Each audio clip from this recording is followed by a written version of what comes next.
જ્યારે ચૂંટણીઓ આવે ત્યારે ઉમેદવારોને જ્યારે ઉમેદવારી ફોર્મ ભરવાનું હોય છે ત્યારે તેની આર્થિક સદ્ધરતા કેટલી છે, તેની પાસે શું પ્રોપર્ટી છે, કેટલા પૈસા છે અને તેનો ગુનાહિત ઇતિહાસ કેવો છે તે દર્શાવવાનું હોય છે. અને આવી જ રીતે ત્યારે વિસાવદરમાં જ્યારે ઉમેદવારી પત્ર ભરવાનું થયું ત્યારે ગોપાલ ઇટાલિયાએ પણ આ દરેક વિગતો છે તે રજૂ કરી છે અને આજે તેના વિશે જ વાત કરવી છે.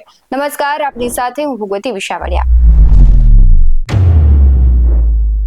વિસાવદરમાં આપમાંથી ઉમેદવારી ફોર્મ જ્યારે ગોપાલ ઇટાલિયાએ ભર્યું છે ત્યારે તેમણે સોગંદનામું રજૂ કર્યું છે અને ઉમેદવારી પત્રમાં સોગંદ પર વિગતો રજૂ કરી છે અને કહ્યું છે કે તેમની પાસે કેટલી પ્રોપર્ટી છે, આર્થિક સદ્ધરતા તેમની કેવી છે અને તેમનો ઇતિહાસ કેવો છે. તેમની પાસે વાત કરીએ તો આપના ઉમેદવાર ગોપાલ ઇટાલિયા પાસે મોટર કાર, મકાન કે જમીન નથી.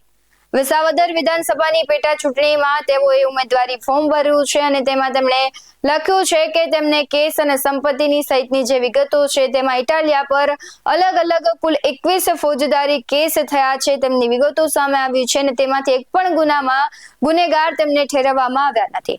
તેની પાસે એક બાઇક છે, સોનું સહિત કુલ 14.18 લાખની કુલ સંપત્તિ તેમણે જાહેર કરી છે. માત્ર એક બાઇક, સોનું, બચત સહિત કુલ 14.18 લાખની જ તેમની પાસે સંપત્તિ છે અને ગુજરાતના અલગ અલગ શહેરોમાં તેમના વિરુદ્ધ 21 ગુનાઓ નોંધાયા છે.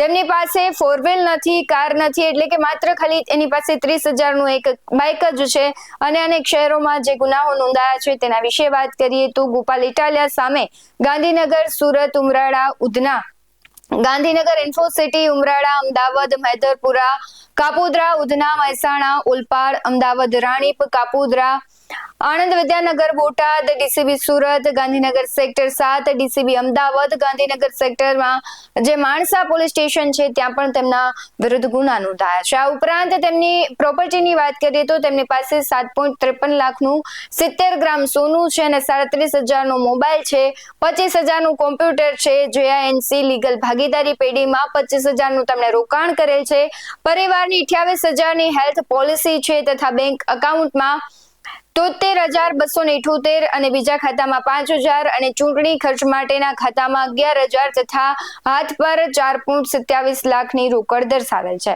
જ્યારે તેમના પત્નીના એકાઉન્ટમાં માત્ર 1,846 રૂપિયા જ દર્શાવ્યા છે. આ ઉપરાંત ગોપાલ ઇટાલિયા પાસે જમીન કે મકાન નથી તેવું તેમણે સોગંદનામામાં દર્શાવ્યું છે અને વ્યવસાયમાં પોતે વકીલાત અને લીગલ કન્સલ્ટિંગ દર્શાવેલ છે. જ્યારે તેમના પત્ની ઘરકામ કરી રહ્યા છે.